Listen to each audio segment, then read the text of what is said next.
Fale para mim sobre teste. Será que teste tem alguma importância nesse negócio aí? O que você acha? Ô Flávio, você teve a feliz coincidência de chamar 2 biólogos para essa mesa hoje. Que ótimo, maravilha.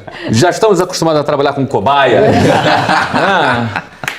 E no tráfego, o que a gente faz é um pouco dessa metodologia científica. Por mais que não seja ciência, a gente precisa experimentar muitas coisas. Então, o tráfego nos permite saber se você de camisa preta vende mais do que de camisa vermelha, se aquele site que tem uma foto do lado direito é melhor do que do lado esquerdo. Então, são questões às vezes subjetivas, mas que a gente consegue pontuar com números e saber o quão eficiente é cada um dos alertas que a gente faz ali ao longo da jornada do cliente. Então, acho que não tem como pensar em tráfego sem pensar em teste.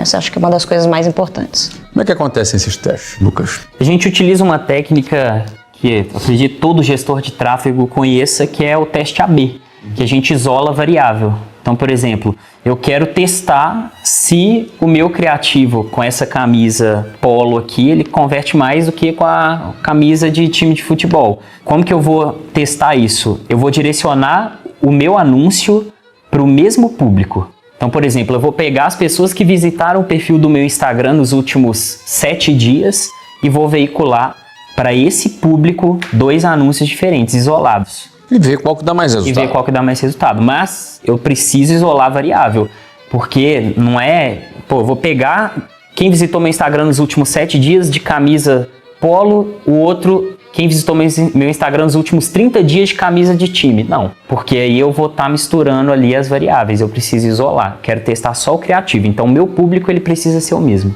Ou seja, a intuição nessa história aí está valendo menos. Muito menos. Ao longo do tempo, quando você começa a ter as métricas e um histórico dentro da sua conta de anúncio, dentro das suas campanhas, existe um feeling ali. Um feeling do que você acha que pode dar certo, de criativar.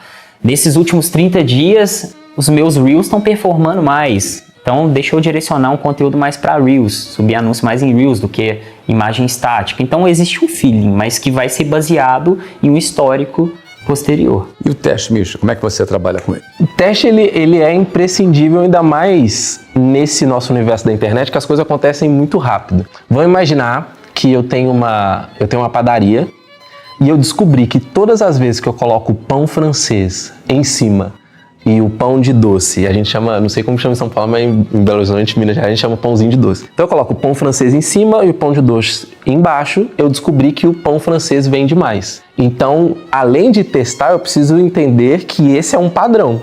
Então, quando eu vou para a internet, é a mesma coisa.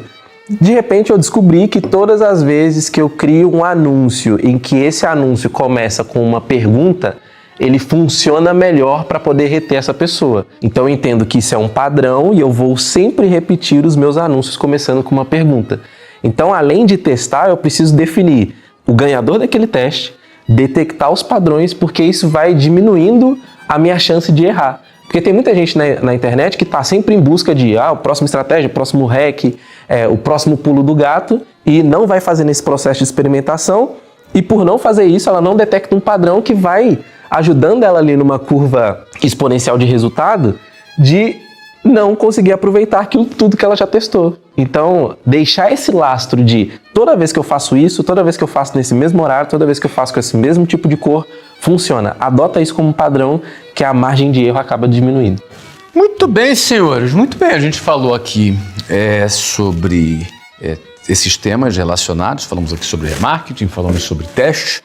Agora me lembrou aqui, quando a gente fala sobre a frequência, né, a quantidade de vezes que a pessoa é impactada ou deve ser impactada por uma mensagem de um mesmo produto até ela tomar a última decisão de compra. Vocês não acham que o Google ele vai levar sempre a fama do último clique? Boa discussão essa, hein? O que vocês acham?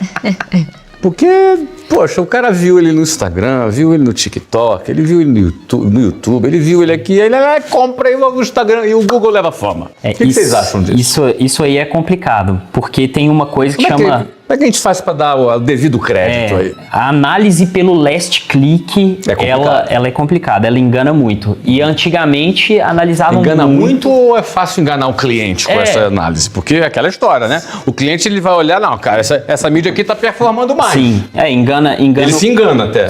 Né? Ele se engana. E isso é complicado, porque era analisado muito last click e as pessoas esquecem que existe a jornada social. Jornada social. Mede? Será que não entra no campo da intuição aí? Porque é difícil. Não, aí tem o traqueamento, né? Tem como medir? Tem como traquear completamente? Tem um traqueamento. Então explica aí, como é que esse traqueamento acontece? A gente tem, por exemplo, pixel da Meta, antigo pixel do Facebook Ads, a gente tem tag do Google, é algo mais técnico. Desculpa, esse pixel não teve alguma restrição nos iPhones? Não teve alguma coisa assim? Sim. Ficou mais difícil traquear por isso? Teve desde, não sei se foi 2021, né? Isso. Teve 2021, mas existem saídas, né? Por isso que hoje tem a questão da API, que é implementada, que aí é via servidor, né? Não é via o navegador ali direto, mas ainda existe o traqueamento. Então a gente consegue... Ele é firme, ele é exato, é só uma... Ele é bem próximo da realidade. Bem próximo, né? Bem próximo da realidade. Então a gente consegue traquear, a gente consegue Não perdemos o argumento da mensurabilidade. Não.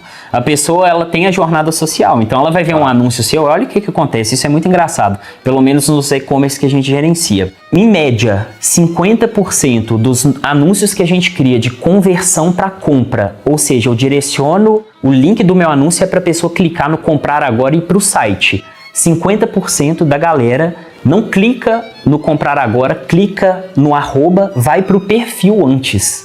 E depois ele toma a decisão de compra. Ou seja, o cara tá malandrão para sair do CTA, para poder fazer a jornada que ele quiser. Sim, as pessoas acham que a jornada de compra ela é muito linear. Não, é uma bagunça. É o que o cara quer. É o que o cara quer. Então ele entra na rede social e aí ele pode ver um Stories, e aí ele pode ir pelo CTA do Stories, ou ele pode ir pelo link da bio e comprar pelo link da bio. Então tem que ter o TM lá pra gente traquear que a pessoa veio pelo link da bio. Ou então ele pode sair, pode ir no Google e procurar o nome da marca. E aí ele pode clicar pelo anúncio que apareceu no nome na hora que ele bateu o nome no Google ali. Mas lá dentro do Analytics a gente consegue analisar o que a gente chama de conversões assistidas. Qual é o caminho que esse usuário fez antes de chegar e realizar a compra. Desculpa, só para você não ficar um pouco perdido em alguns termos, o Analytics ele é um relatório, não é?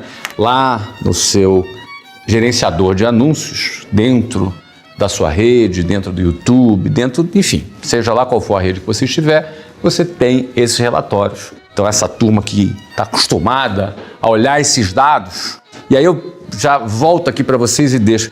O cliente, até que ponto o cliente precisa ou deve estar antenado nessas mecânicas, ou não precisa e é bom ter um bom profissional do lado? O que vocês acham? Eu acho que no mercado digital hoje, saber o mínimo de tráfego é um core business, porque é o combustível para a máquina funcionar. É igual você comprar um carro super potente e não saber que combustível você pode colocar no tanque. Porque aí você coloca o combustível errado, o carro para de funcionar e tudo dá errado. Então eu acho que o empreendedor hoje, que tem uma rotina sobrecarregada com milhares de coisas para fazer e milhares de coisas para aprender, ele precisa ter entendimento de que existe uma forma dele amplificar a voz dele. E que essa amplificação... Não é só para quem tem muito seguidor. Não, de forma alguma. O pago é justamente para democratizar isso, né? Amplificar essa voz dele, entender que ele tem essa ferramenta a seu dispor, entender que existem sim coisas técnicas, mas que ele mesmo, com um mínimo de conhecimento sobre os pontos que você trouxe aqui, saber que as coisas podem ser medidas, saber que o contato ele precisa receber vários incentivos, ele já tem o suficiente para ele mesmo começar a se aventurar em fazer alguns anúncios. Obviamente, com o passar do tempo, ele pode trazer um profissional de gestão de tráfego para ajudá-lo. Mas uma coisa que eu acredito que todos nós aqui temos em comum é os melhores clientes, os nossos clientes que mais têm resultados são aqueles que minimamente buscam entender de tráfego, né? E isso dá uma diferença incrível nos resultados finais. Vamos fazer uma coisa que eu acho interessante aqui? Queria pedir para vocês três pensarem em alguns cases, que foram aqueles cases que você mais ficou animado, assim, sabe? Aquele cliente que você pega, aquela campanha que você fez, sabe? Aquele projeto que você, seja um projeto teu direto ou de algum cliente teu. Pensa aí, vai pensando. Qual foi aquele que mais te chamou a atenção? Eu vou pedir para vocês apresentarem, explicarem como é que foi essa experiência. Não precisa dizer qual é o nome do cliente, eventualmente, ou se quiser dizer, fica à vontade também. Conta para nós aqui um caso que você participou, pode ser de um produto teu ou de algum cliente, que mais chamou a atenção, que deu mais resultado, que você acha que vale a pena o nosso pequeno e médio empresário que está nos acompanhando aqui conhecer. Que eu sempre penso que casos de sucesso podem motivar as pessoas ou até mostrar para as pessoas o impacto que essa ferramenta pode ter. Vou começar contigo, Misha, vamos lá. Perfeito. Eu vou compartilhar um de sucesso e um de insucesso. Boa, fala porque também. o de insucesso ajuda a não cometer os mesmos erros. Boa ideia. No início da minha jornada como gestor de tráfego, que foi lá na virada de 2016 para 2017, eu tive a oportunidade de ser gestor de tráfego de um produto que se chama Mamãe Sarada. É um produto... Mamãe Sarada. Mamãe Sarada é um produto... Seria um equipamento? Não? O que seria esse equipamento? Mamãe Sarada é um programa de exercícios que ajuda as mães a voltarem a ter o corpo de antes da gravidez. Muito bom. E aí, no Mamãe Sarada, a gente vivia muito esse processo de transformação das mães. Então, a mãe, muitas vezes, ela entendia que, não, eu nunca mais vou vestir as mesmas roupas de antes, eu nunca mais vou conseguir ter a mesma disposição de antes. E era um produto que ele era completamente correlacionado com a autoestima da mãe, que está passando por um momento, principalmente a mãe ali de primeira viagem, está passando por um momento muito difícil, o bebê não dorme, ela não sabe o que precisa fazer. Então, trazer de volta para essas mães a disposição me trouxe muito essa felicidade de estar ali acompanhando elas no dia a dia. Então, foi um case de um produto que saiu do zero para ser um produto multimilionário com alcance no Brasil inteiro e ajudando essas mães em todas as regiões. E o case de insucesso foi eu praticando uma estratégia... Mas desculpa, antes de você falar do case que não deu certo, me fala um pouco de números desse caso, da Mamãe Sarada. Aí você entrou, pegou esse produto. O que aconteceu que deu certo desse produto? O Mamãe Sarada, ele tinha uma comunicação muito direcionada para esse processo de voltar a ter o corpo de antes da gravidez. E aí, a estratégia que era feita lá dentro era uma estratégia completamente direcionada para público frio, que são as pessoas que estão vendo pela primeira vez. Por quê? Todo dia nasce centenas de milhares de mães e elas estão com essa dor de que o que aconteceu com o meu corpo, como que eu faço para poder voltar antes. Então foi um projeto saído do zero a um projeto multimilionário e o principal, com escala e muito depoimento. O que eu chamo desse processo de escala? É onde a gente consegue colocar muita verba com custo por aquisição muito baixo, porque era uma oferta muito interessante, um produto único no mercado na época. Então, para você poder ter uma ideia, um produto que na época era ali R$297, a gente conseguiu um custo por aquisição de R$15, de R$20 por cada venda, e isso na escala. Então, por isso, é extremamente importante no tráfego a gente entender que a oferta também manda muito nesse processo de venda. Não adianta nada eu ser um excelente gestor de tráfego, eu saber fazer um bom anúncio, sendo que a oferta do produto não está alinhada.